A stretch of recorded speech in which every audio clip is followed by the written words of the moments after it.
Pero kung dubbing naman, sa dubbing, kasi sa dubbing naman, meron ka ng reference, yung video. So, hindi mo na kailangan mag-voice drum. Konting ano lang. Baka kailangan na sumabay ka dun sa character. Bago po yata yung computer games. Ano, First time sa Philippines yun. Si Mike Enriquez yung talent ko. That time, dubber lang ako. Voice talent. As in, syempre pag dubber ka, parang ano yan eh. Mahihalin tulad ka sa...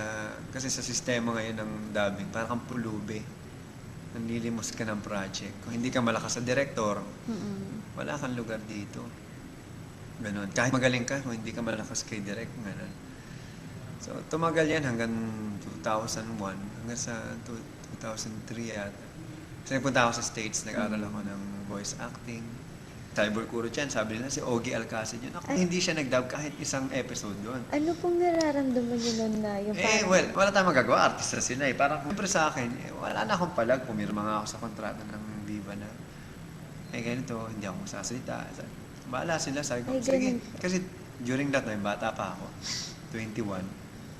Wala naman ako habol. Sige, basta trabaho lang sa akin, walang personal. Pero okay lang po ba sa inyo yun? Sa akin, hindi po kayo nare-recognize? Ayun nga eh. Kaya nga ginagawa ko. So sabi mo nga ako lang yung nakikita sa internet kasi I want to be recognized as a voice talent.